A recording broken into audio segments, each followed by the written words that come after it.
So welcome everyone to our weekly Delaware Sierra Club live stream. My name is Beth Chagas and I'm a member of the executive committee of the Delaware Sierra Club. And your usual host for these weekly live streams, Dustin, is on vacation. So today and next week there will be volunteer hosts covering for him. And those are big shoes to fill, but we will do our best. And I'm receiving technical support today from another XCOM member, Camille Mapua. And Camille will help keep us on track and monitor your questions in the chat and in the comments on Facebook. And hopefully we'll have time to get to several of those at the end today.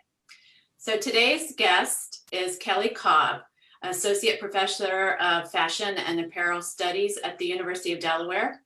She's a researcher and designer who examines the complexities inherent in apparel and textile supply chains.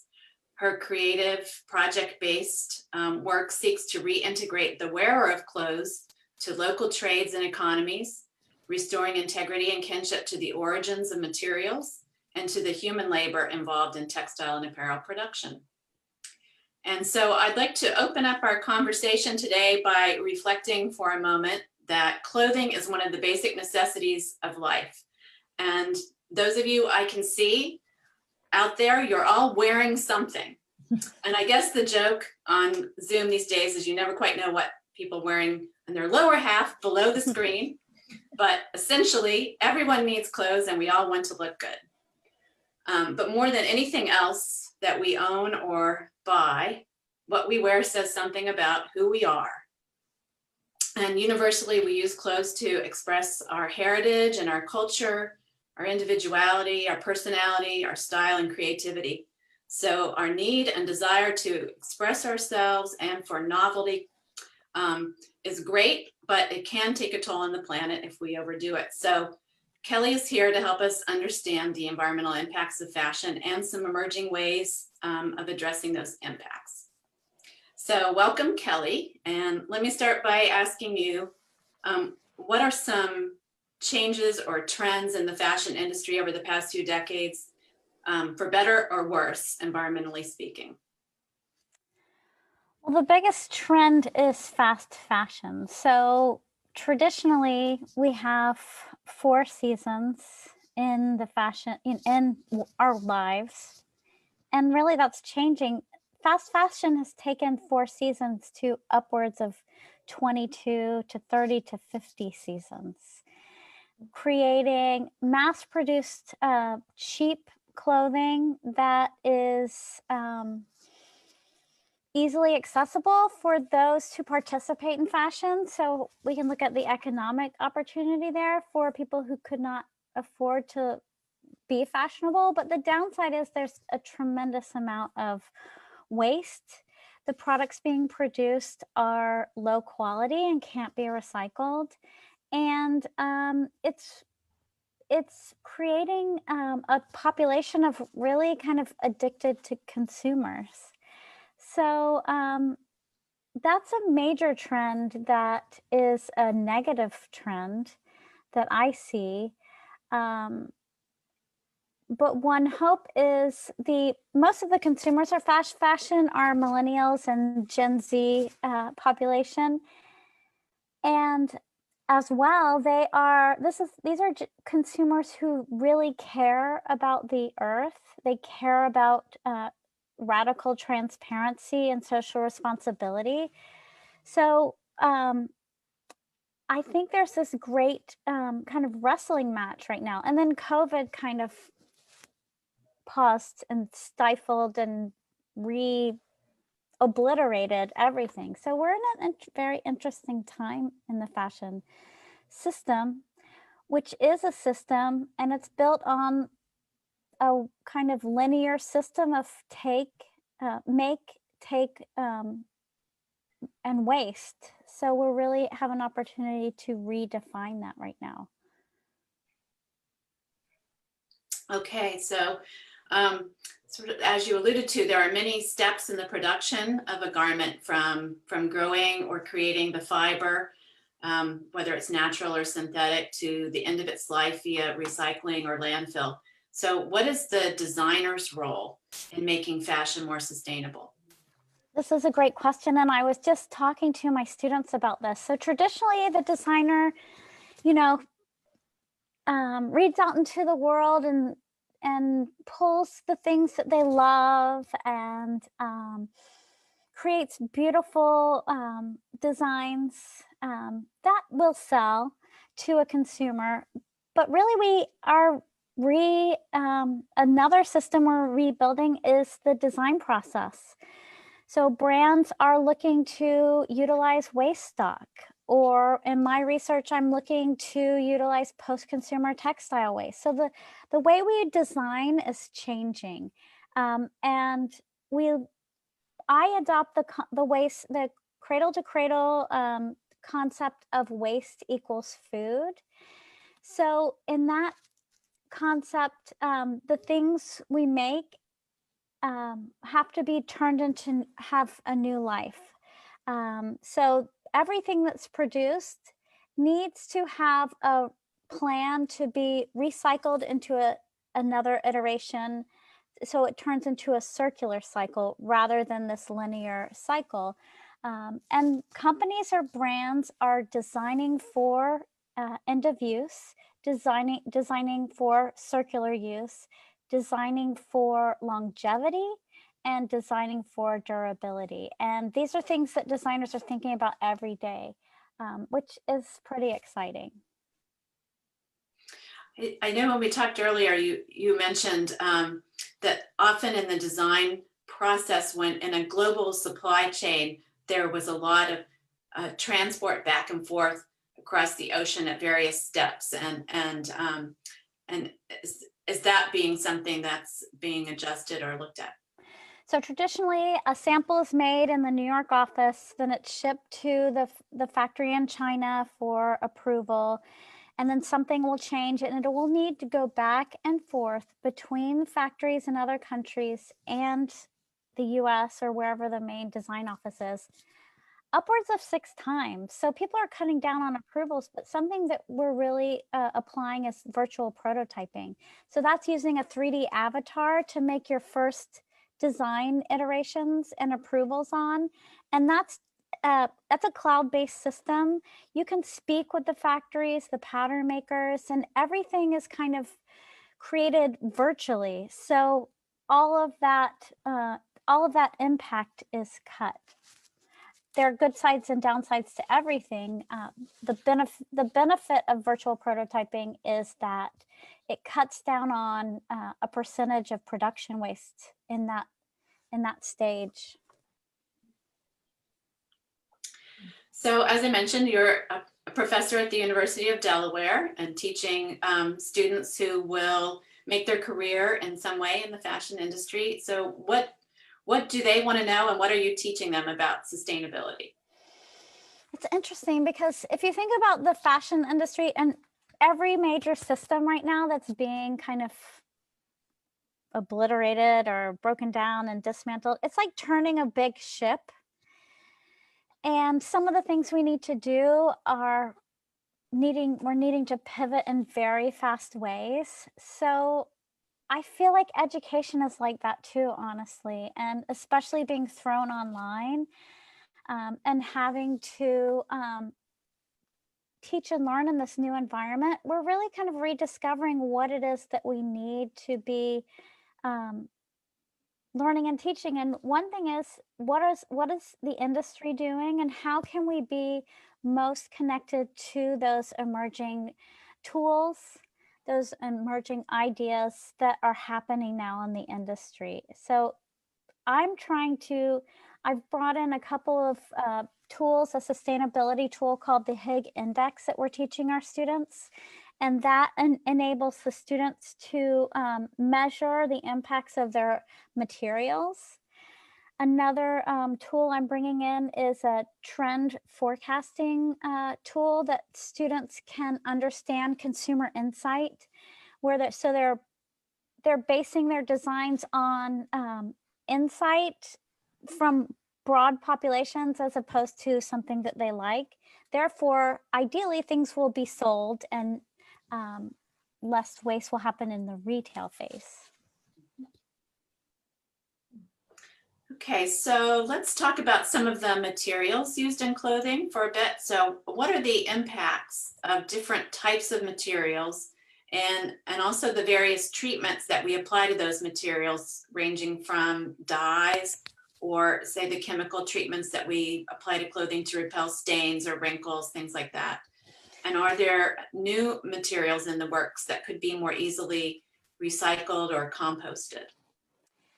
Well, we're all probably wearing yoga pants right now. And as much as we love yoga pants, it's a blend. It's a poly spandex cotton blend, which does not break down or recycle easily. As well, every time we wash that fiber, the microfibers go off into the sea and they're wrecking havoc. So I would say the standard materials that we're using now in the industry are not sustainable. And so companies are really looking to develop new materials, to develop better ways of recycling and reusing materials, and also developing ideally materials that are beautiful and we love, but then can compost 100%. And at the university, we're looking into mycelium as a potential. It's a local regional material. Our region happens to be the mushroom capital of the world. And I was looking at the mushroom as a very kind of conceptual idea for a fabric. And my colleague, Dr. Sal, who's a textile scientist, was fascinated. And he has taken it to a much different level, looking at how mycelium grows and the structure and the rhizome and how we can actually use that as a material that can compost 100%. And can a compostable material like that wear well, or it seems hard to imagine. Well, it is literally hard right now because it doesn't flex. So we're looking at kind of shoe soles and what can we use that for? But piña leather, made out of the pineapple, is a very soft leather. There's a lot of vegan leathers coming out in the industry, and also people are looking at the tanning industry and noticing the environmental and social implications within that process and trying to do better. So in the life cycle of a garment, a garment is dyed, and each step of the process has environmental impact. And I shared with the story, I took some students down to the Gildan factory in Honduras to do a collaboration with a technical school. And we were able to visit the Gildan biotop. This is in Honduras. And because of the soil is sandy, there's the opportunity to dump the dye effluent out from the factory, and the sun, there's a microbial process that happens with the sun and photosynthesis, and it cleans the dye chemicals out of the water, and the water is clean that way. So I think there's some very smart engineering opportunities, which as a designer, creative designer, is above and beyond my my understanding, that are very exciting. So and Gildan being a prominent maker of t-shirts, right? Right. So if you've run in a marathon or done community service, you have a Gildan t-shirt. It's like the norm. So the big brands are doing really good things in the environmental space and social space. Can I ask a question? Sure. Why is there so little cotton? It's really hard to find things that are made out of really nice cotton. And I love cotton as a material. And what we need to understand, if we're looking at impact of material, cotton takes a lot of space and a lot of water. It's highly processed. So I think there's not a lot of cotton because I think that the industry might be looking at cotton alternatives. So lyocell, which is a closed looped rayon that has a nice brushed feeling. Cupro, which is a cotton, it's very silky and it's made from the cotton waste of the cotton process. Yeah, Camille, I love cotton too, and I would say it's a very high impact fiber. Okay. It's renewable in the sense that we can continue to grow more of it, but it just it requires too much in the way of water and Although, you know, growth. what I was going to say is good cotton, a t-shirt would last you 10 years. Now they don't make the cotton the same way, because I have some t-shirts that are 10 years old and they still. Well, that's what I would say. Go to the, after we're able to touch things again, head down to Goodwill and make this a part of your, and there's also online, so thrift platforms, it, I'm Poshmark and ThreadUp. If you have a brand that you recall the cotton t-shirt that you liked, I would say go to the online trend platforms and find yourself a nice, cotton t-shirt that's for sale in the vintage or the resale space. Okay. And when different kinds of fibers are blended, say polyester and cotton, does that make it impossible to recycle? Yeah, the easiest fibers to recycle are mono materials, and blends are wonderful because they give us more stretch and they shape more shape.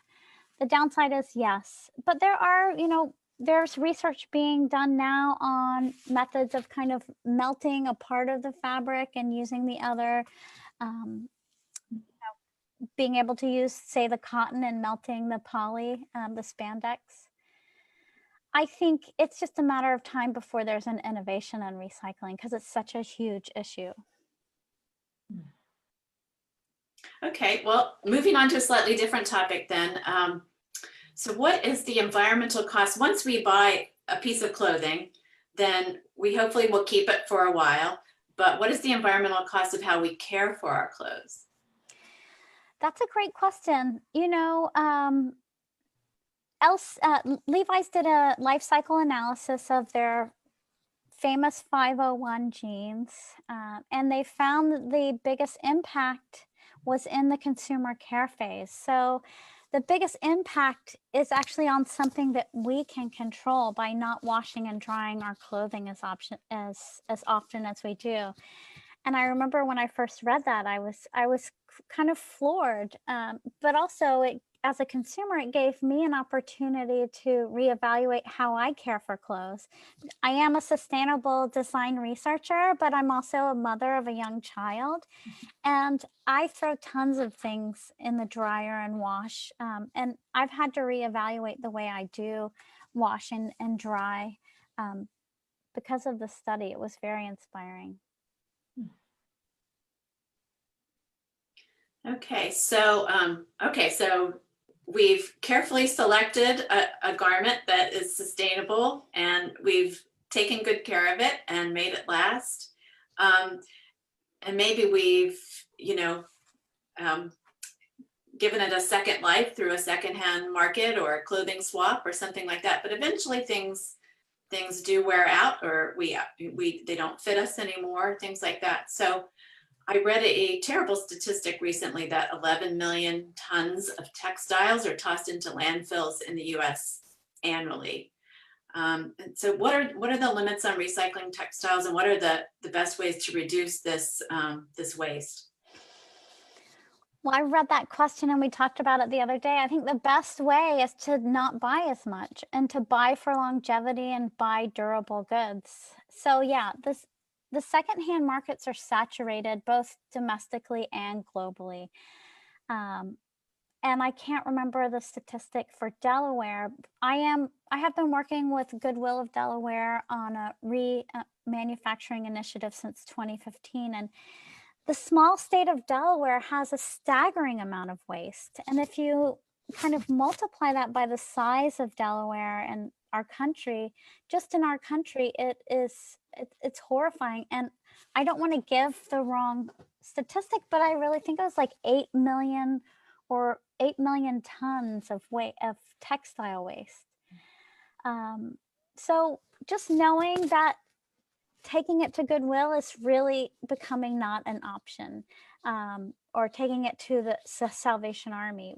We need to think prior to purchase, and we need to plan a little bit as consumers, and then utilize the platforms that I talked about earlier to kind of give those things a second life. But just kind of, and it's not our fault as consumers. The fashion system is set up as a linear system. So there's this dump at the end. The industry needs to create more of a circular system. But in the meantime,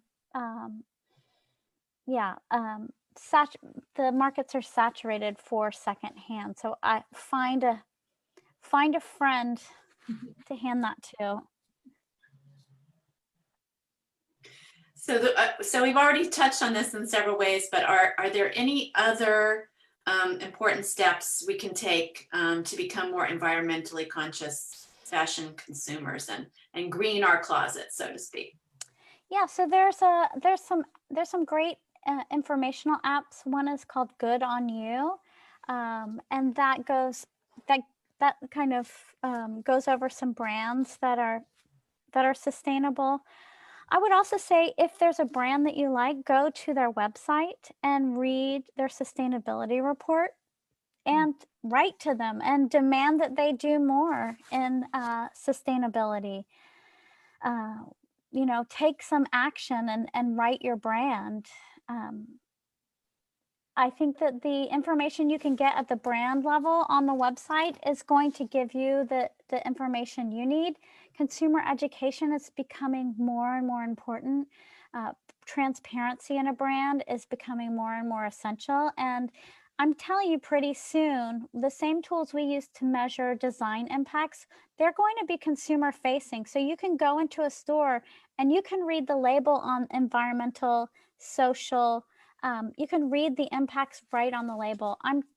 Within 5 years, that's what we will have in our retail stores. Sort of like nutritional information on food. Exactly. You'll know better what went into the product that you're buying, where it was made, who made it. That's the model that they're looking at. Yeah, how many exactly. chemicals were used or whatever. Yeah. Mm-hmm. Oh, that's exciting. Yeah. Yeah. So maybe are there any questions coming up in the comments on Facebook, Camille? Any questions yet? Okay. So maybe before we let you go, one more thing to touch on was in our earlier discussion, you talked about a initiative, I guess, that you're involved in, and which takes into account the earth as a stakeholder in clothing, the clothing industry or manufacturing.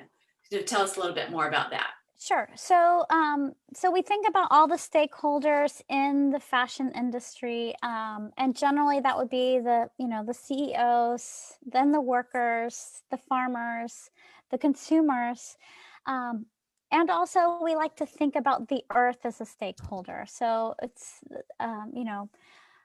earth as stakeholder is a key to sustainable design moving forward.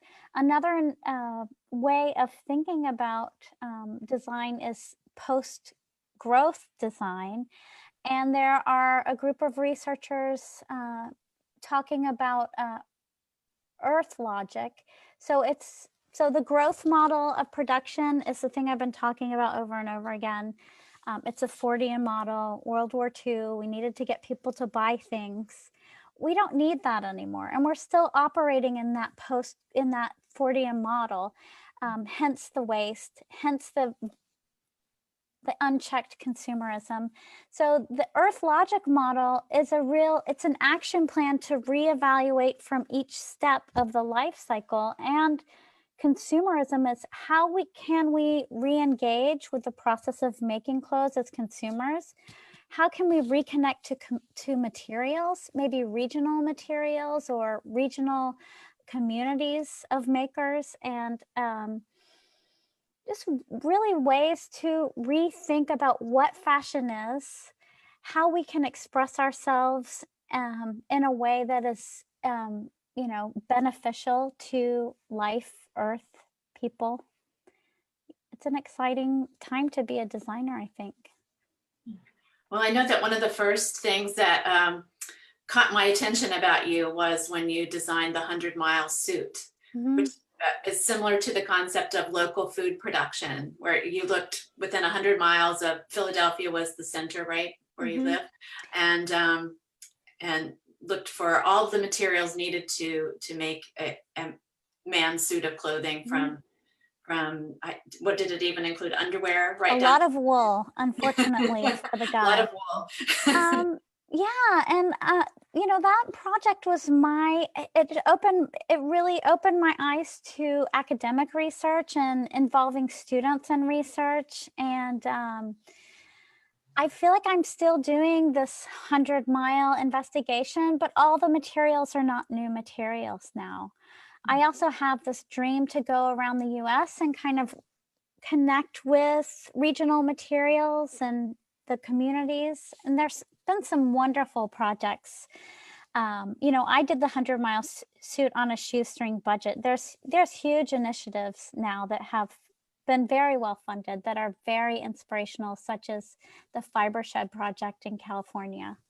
But yes, that's where it started, and it keeps coming back to kind of reconnecting myself to the clothing I wear.